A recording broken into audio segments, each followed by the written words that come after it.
Hi guys, இன்றைக்கி big pass Tamil season அப்டேட்டில் என்ன நடந்துச்சு அப்படின்னா, பிக் பாஸே மிரட்டிட்டாங்க. அதுதான் ஒரு பெரிய விஷயமாகவே பிக் பாஸில் போயிட்டுருக்கு. யார் மிரட்டினா அப்படின்னா, நம்ம விஜய் பார்வதி அவர்கள் தான் பிக் பாஸே மிரட்டிட்டாங்க. நாங்கள் அப்படின்னா சின்ன சின்ன விஷயத்துக்கும் ஏதாவது ஒரு பெரிய விஷயமாக க்ரியேட் பண்ணிடுறாங்க. அது பிக் பாஸ் இந்த சீசன் எந்த சீசனையும் நடக்காது, இந்த சீசன் நடந்திருக்கு. பிக் பாஸ்லேயே பிக் பாஸ் ஒரு மிகப்பெரிய தண்டனையும் கொடுத்துருக்கு. சரி, நீங்கள் இப்படிலாம் பண்ணிட்டு இருந்தீங்க அப்படின்னா, லாஸ்ட்டில் உங்களுக்குலாம் நாங்கள் வார்னிங் கொடுத்தோம், அந்த வார்னிங்லாம் நீங்கள் இது பண்ணல, ஸோ இப்படிலாம் பண்ணிகிட்டு இருக்காதீங்க அப்படின்னு சொல்லிட்டு நம்ம பிக் பாஸே மிரட்டியிருக்கு.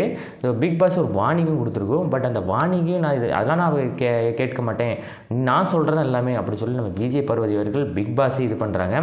ஆனால் இது சரியான ஒரு முடிவு அல்ல. ஏன்னா ஒரு சரியான விஷயமே கிடையாது. எந்த ஒரு விஷயமா இருந்தாலும் டாஸ்க் அப்படின்னா அந்த டாஸ்க்கை கரெக்டாக ஒரு பெர்ஃபார்ம் பண்ணணும். ஆனால் இங்கே டாஸ்க்கை பண்ணாலும் எல்லாமே நான் தான் எல்லாமே அது அப்படி சொல்லிட்டு அவங்களுக்குள்ளே ஒரு பெரிய இதாக நினச்சிக்கிறாங்க. ஆனால் நினச்சி நம்ம மற்ற போட்டியாளர்கள் என்ன நினைப்பாங்க, ஏன்னா அவங்களும் கேமை ப்ளே பண்ணுறாங்க, அவங்களும் சைலண்டாக தான் இருந்துகிட்ருக்காங்க. ஆனால் இவங்க மட்டும் தான் பயங்கரமாக ஒரு விஷயமாக க்ரியேட் பண்ணிகிட்டு இருக்காங்க மக்களே. ஸோ என்ன நடக்குதோ நடக்கலையோ, ஆனால் சின்ன சின்ன விஷயத்துக்கும் அது ஒரு பெரிய விஷயமாக க்ரியேட் பண்ணுறது தான் இந்த பிக் பாஸ் யூடியூப்லேயே நடந்துகிட்ருக்கு. யாராக இருந்தாலும் யாராக இருக்கனாலும் அந்த டாஸ்க்கை நல்லபடியாக ஃபினிஷ் பண்ணுறது தான் ஒரு விஷயம்.